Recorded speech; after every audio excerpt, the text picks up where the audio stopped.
So guys, आज हम पढ़ने वाले हैं विदेशी यात्रियों के बारे में। और विदेशी यात्रियों में हम क्या क्या पढ़ेंगे, क्यों पढ़ेंगे, सबसे बड़ी बात है।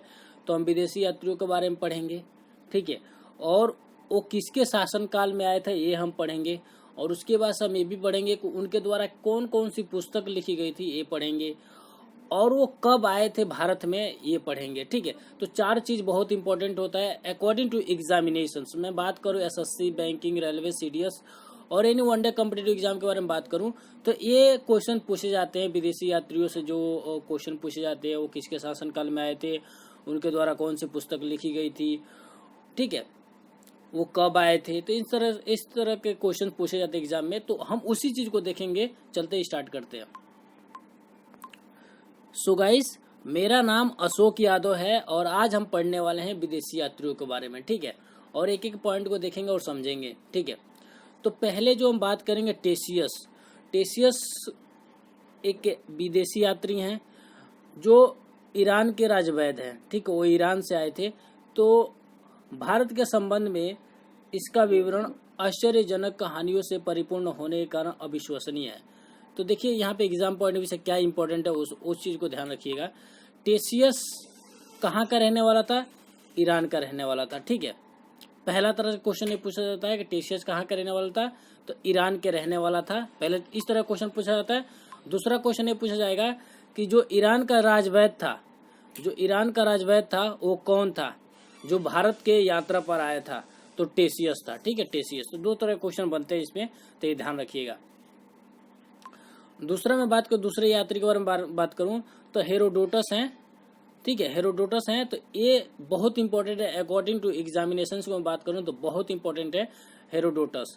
तो इन्हें इतिहास का पिता कहा जाता है, हेरोडोटस को इतिहास के पिता कहा जाता है। और इनके द्वारा जो पुस्तक लिखी गई थी वो हिस्टोरिका लिखी गई थी, ठीक है। इनके द्वारा जो पुस्तक लिखी गई थी वो थी हिस्टोरिका, ठीक है। और ये जो 5वीं शताब्दी में भारत आया था, ये 5वीं शताब्दी ईसा पूर्व में ये भारत आया था। और जो हिस्टोरिका जो पुस्तक लिखा था उसमें भारत और फारस यानी भारत ईरान के संबंधों के बारे में जिक्र मिलती है, ठीक है, इसमें। और सबसे बड़ी बात यह होती है कि जो ये बुक लिखी गई थी इस बुक में क्या थे, अफवाहों और अनुश्रुतियों पर आधारित थी ये पुस्तक, ठीक है, जो संबंध बताता था ईरान और भारत के जो संबंध बताता था। तो बेसिकली आपको एग्जाम पे पॉइंट ऑफ व्यू से क्या इंपॉर्टेंट है वो चीज को ध्यान रखें। एग्जाम के पॉइंट ऑफ व्यू से ये चीज है कि भारत इतिहास का पिता किसे कहा जाता है, तो हेरोडोटस को कहा जाता है। हिस्टोरिका किसने लिखा था? हिस्टोरिका का लेखक कौन था?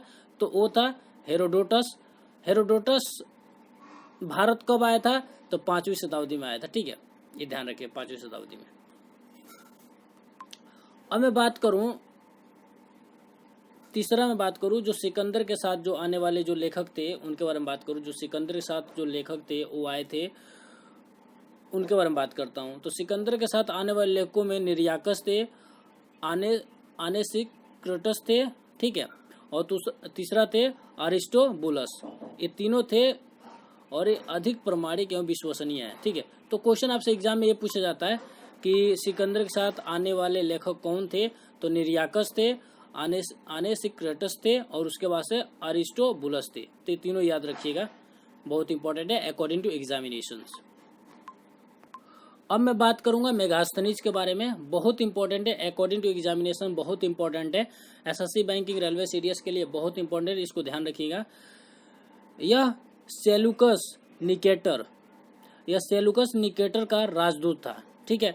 तो क्वेश्चन एग्जाम में पूछा जाता है कि मेगास्थनीज किसका राजदूत था? तो सेलुकस निकेटर का राजदूत था, ठीक है।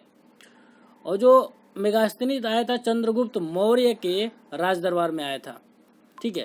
तो एग्जाम में क्वेश्चन ये पूछा जाता है कि चंद्रगुप्त मौर्य के राज दरबार में कौन आया था? तो मेगास्थनीज आया था, ठीक है। मेगास्थनीज किसके राज दरबार में आया था? तो चंद्रगुप्त मौर्य के राज दरबार में आया था, ठीक है। जो मेगास्थनीज था इसके द्वारा जो पुस्तक लिखा गया था इंडिका लिखा गया था, बहुत इंपॉर्टेंट है अकॉर्डिंग टू एग्जामिनेशन की मैं बात करूं, एग्जाम के पॉइंट ऑफ व्यू से बात करूं तो जो मेगास्थनीज के द्वारा जो पुस्तक लिखी गई थी वो इंडिका थी, ठीक है। और इसमें ये सबसे बड़ी बात है कि ये मौर्य युगीन समाज और संस्कृति के विषय में लिखा था, किसमें? इंडिका में। तो आपके एग्जाम के पॉइंट ऑफ व्यू से क्या क्या इंपॉर्टेंट है उसको ध्यान रखें कि एग्जाम के पॉइंट ऑफ व्यू से इम्पोर्टेंट है कि जो मेगास्थनीज था किसके राज दरबार में आया था, तो चंद्रगुप्त मौर्य के राज दरबार में आया था। ठीक है, चंद्रगुप्त मौर्य के राज दरबार में आया था, पहला चीज ध्यान रखिएगा। दूसरा चीज ये ध्यान रखिएगा, मेगास्थनीज द्वारा जो पुस्तक लिखी गई थी उस पुस्तक का नाम क्या था, इंडिका था। ठीक है, तीसरी बात ये ध्यान रखिएगा, मेगास्थनीज किसका राजदूत था, तो सेलुकस निकेटर का राजदूत था। ठीक है, तो ये ध्यान रखिएगा। अब मैं बात करूं डाइमेकस। डाइमेकस बहुत इंपॉर्टेंट है, तो डाइमेकस को देख लेते हैं। यह सीरियन नरेश अंतियोकस का राजदूत था। तो अब एग्जाम के पॉइंट ऑफ व्यू से मैं बात करूं, यहीं से मैं बात करूं, तो ये कहाँ का रहने वाला था, पहले तो ये सीरिया का रहने वाला था, ध्यान रखिएगा। और ये किसका राजदूत था, अंतियोकस का ये राजदूत था डाइमेकस। और ये किसके राज दरबार में आया था, राज दरबार में आने की जो बात किया जाए तो बिंदुसार के राज दरबार में आया था। ठीक है, तो अकॉर्डिंग टू एग्जामिनेशन में बात कर रहा हूँ, एग्जाम के पॉइंट ऑफ व्यू से बात कर रहा हूँ, तो आपको देखिए डाइमेकस किसके राज दरबार में आया था, तो डाइमेकस किसके राज दरबार में आया था, तो बिंदुसार के राज दरबार में आया था, इसको ध्यान रखिएगा। दूसरी बात यह ध्यान रखिएगा कि डाइमेकस किसका राजदूत था, डाइमेकस किसका राजदूत था, तो देखिएगा राजदूत था अंतियोकस। किसका था, अंतियोकस का राजदूत था। ठीक है, एग्जाम के पॉइंट ऑफ व्यू से मैं बात कर रहा हूं। ठीक है, आगे चलते हैं, आगे देखते हैं। अब मैं बात करूं डायनोसियस। Okay, Dionysius. ठीक है, तो यह मिस्र नरेश टोलमी फिलेडेल्फस का राजदूत था, टोलमी फिलेडेल्फस का राजदूत था। ठीक है, और ये अशोक के राज दरबार में आया था। ठीक है, तो अकॉर्डिंग टू एग्जामिनेशन को बात करूं, एग्जाम के पॉइंट ऑफ व्यू से बात करूं कि डायनोसियस किसके राज दरबार में आया था, तो अशोक के राज दरबार में आया था। ठीक है, और एक किसका राजदूत था, टोलमी फिलेडेल्फस का राजदूत था। ठीक है, आगे देखते हैं। 7वां नंबर देख रहे हैं, टोलमी था। ये बहुत इंपॉर्टेंट है, according to examination it is the very most important. ये बहुत मोस्ट इंपॉर्टेंट है, इसको ध्यान रखिएगा। 7वां नंबर टोलमी दूसरी शताब्दी में ये जो पुस्तक लिखी थी भारत का भूगोल। ठीक है, तो भारत का भूगोल नामक पुस्तक किसने लिखा था, तो टोलमी लिखा था। बहुत इंपॉर्टेंट है, इसको ध्यान रखिएगा। अब मैं बात करूंगा प्लिनी। ठीक है, इसने प्रथम शताब्दी में नेचुरल हिस्ट्री नामक पुस्तक लिखी थी। तो प्लिनी कौन सी पुस्तक लिखी थी, नेचुरल हिस्ट्री। वो कब लिखा था, प्रथम शताब्दी में लिखा था। ठीक है, प्रथम शताब्दी में लिखा था, ये ध्यान रखिएगा।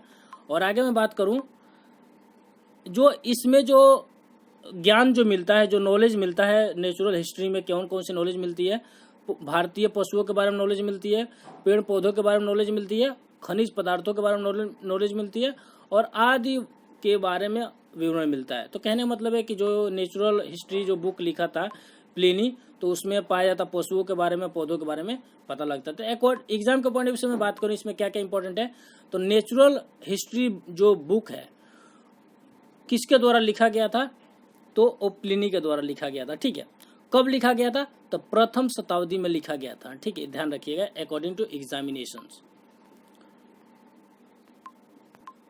सो गाइस, अगर आपको वीडियो पसंद आए तो वीडियो लाइक जरूर करिएगा। अगर आपका कोई सजेशन है, कोई आपका रिक्वायरमेंट है, तो कमेंट करके जरूर पूछें। आपके रिक्वायरमेंट को 100% मैं कोशिश करूंगा कि आपके रिक्वायरमेंट को मैं पूरा कर सकूं। Thank you friends for watching. जय हिंद फ्रेंड्स।